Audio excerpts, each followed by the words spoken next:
So Columbus has personal experience of travel all over the world. He has an extraordinary connection to the Florentine Renaissance and to the many scholars who were working in Florence on books and maps that would explain travel and the globe. And now he falls into a world of geographical exploration that is going to change his whole life, and that is Portugal.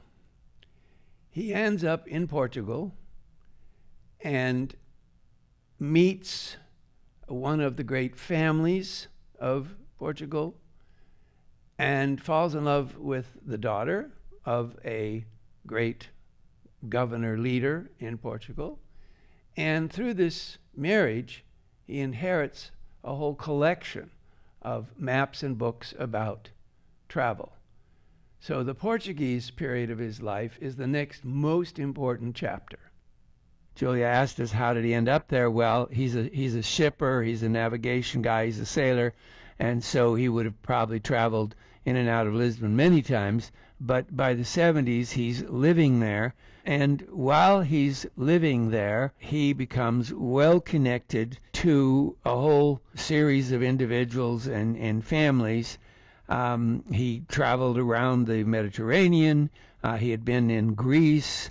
He'd been in Bristol in England, Galway, Ireland, and possibly Iceland. We think maybe he'd been to Iceland. And then travels, one of his trips is down the coast to the Madeira Islands off of the coast of Spain and Portugal, and to Porto Santo, which was an important port for shipping. And shipping, here's a map of the Madeira Islands. As you can see, the Madeira Islands are very close to the coast of Portugal and Spain, whereas the Canary Islands are much further south down.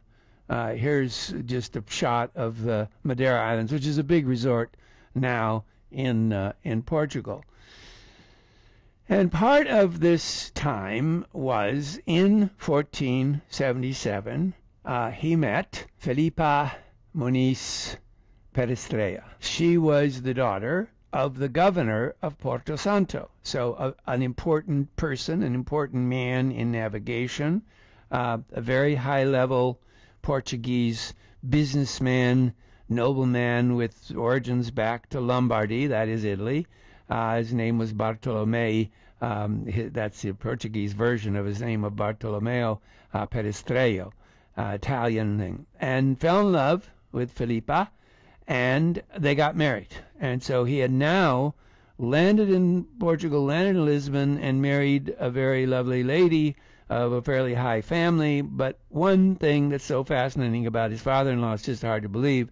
His father-in-law was a big expert on navigation, and he had one of the greatest collections of maps in Portugal, and also as governor of Porto Santo, this gave Columbus connections to an important port, and at this time he's corresponding with Toscanelli, and so he's living in Portugal and studying the maps in Lisbon and in touch with Florence, learns of course Portuguese and Castilian, and he's reading widely in books. He had a great book collection. He always had a great book collection, and his son is going to carry on that collection with a massive library.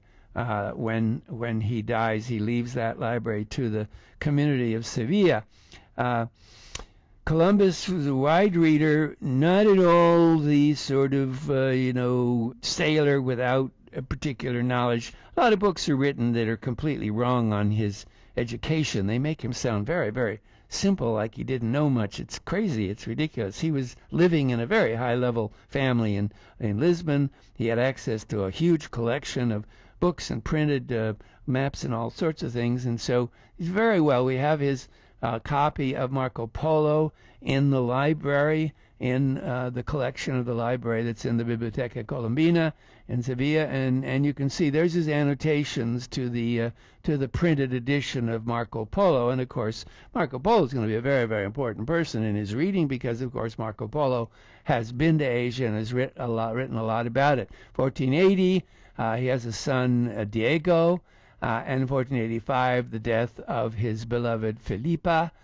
Between the late 80s and 90, he begins writing, of course, trading letters, etc., and going out on various ships, Portuguese ships down the coast. He came back to Portugal during the period after his wife's death, settled his estate, and took charge of his education of his son Diego, and all the books and library that his father-in-law had left to him, he now had in his possession.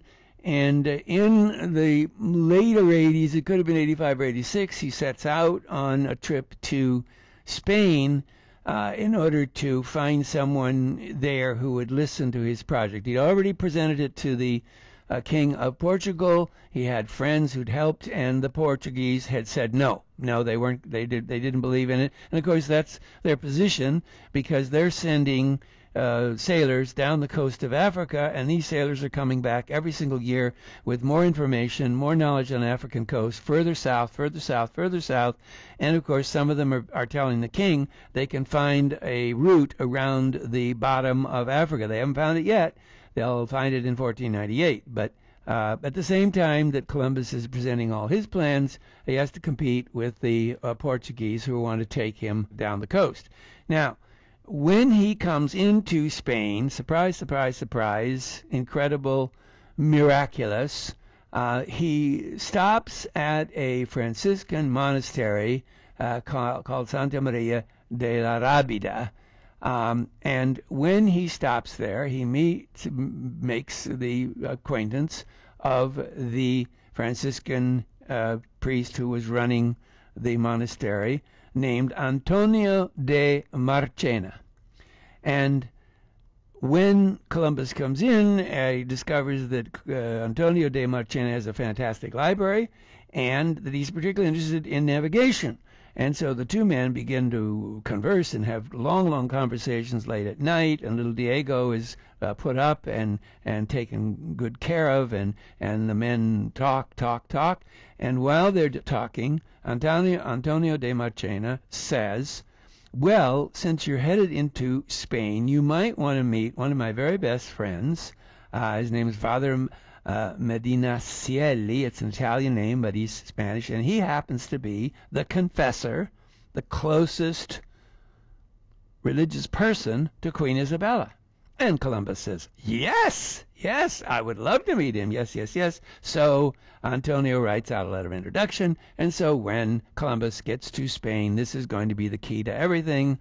Medinaceli is going to help him be in favor of his trip. And this is really basically the secret of the whole thing. He comes to Spain, and he meets Ferdinand and Isabella. Long before 1492, he meets him in 91, 90. He's turned down. He comes back. Medinaceli intervenes, tries to help him. And there's a lot of back and forth. And all the time they're discussing this, Ferdinand and Isabella are besieging Granada. And on January 1st, 1492, Granada falls to the Spaniards, to Ferdinand and Isabella. The Muslim authorities march out of Granada and hand over the keys to the city to them. So it's at this very moment that Columbus signs the deal with Ferdinand and Isabella, and now begins the voyage to the New World.